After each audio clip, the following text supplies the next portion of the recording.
Hey guys, welcome back to Gaming with Geeks. My name is Johnny64, and today I'm talking about an exciting Metroid Dread leak.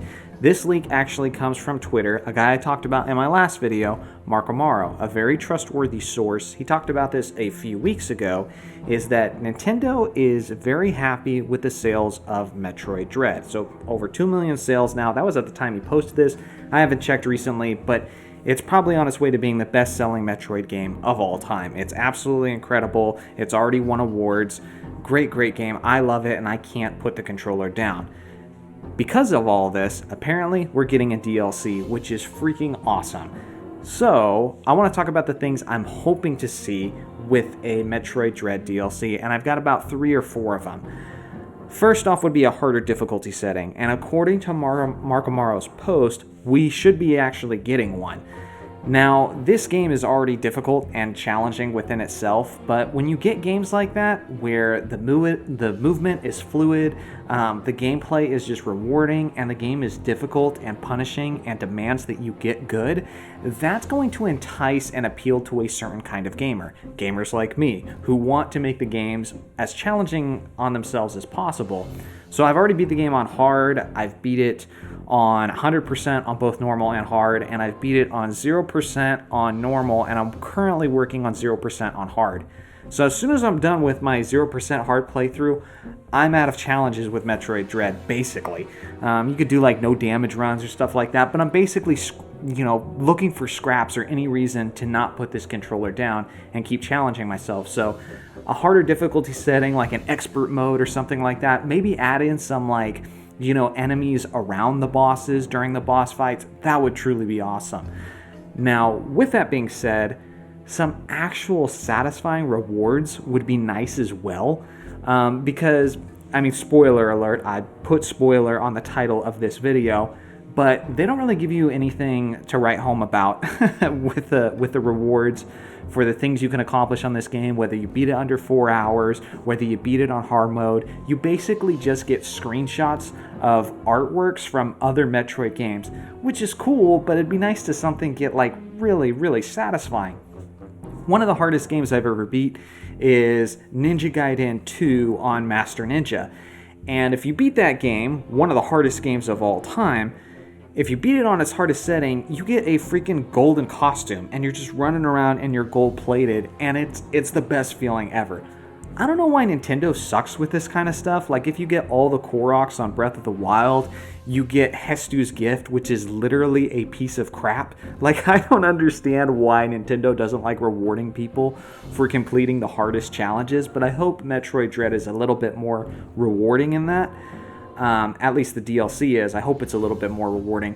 People are already modding the crap out of this game. You see people who are running around in Samus's Metroid suit, just absolutely obliterating every boss. Why not give us the Metroid suit as a reward for doing something difficult in the game? Just let me play through the same file, but this time as overpowered Samus, where I could just blow Kraid's face off if I want to. I would love something like that. So some actual satisfying rewards to go along with it. One other thing I would like to see is an extra boss fight. And I've gotten some clapback on that when I've talked about this on my own channel, because people don't see how that really could make sense, because, spoiler alert again, but at the end of the game, Planet ZDR explodes. So canonically, how can you be adding more to the game's quest if the planet ends up exploding anyway? My argument to that is that really shouldn't matter, because take Breath of the Wild, for example. One of the DLCs that they gave you was the Trial of the Sword. And the Trial of the Sword is when you get the Master Sword and you basically have to go through 20 rounds of combat with a bunch of different enemies. And you can do the Trial of the Sword as soon as you get the Master Sword within the game. So canonically, you don't have to play that Trial of the Sword and after you beat Ganon. You could do that before.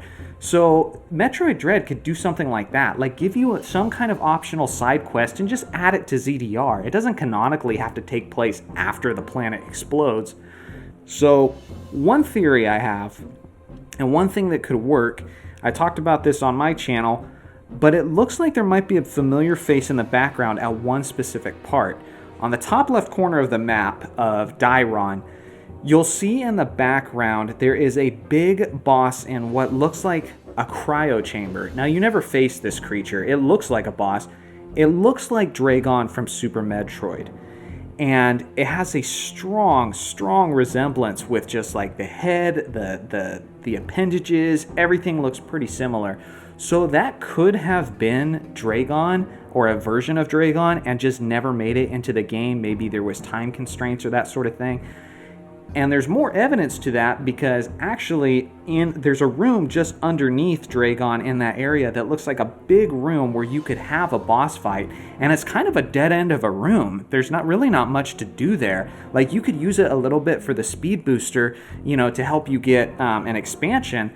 But that's really all it's there for. It kind of looks like it was almost designed for a boss fight.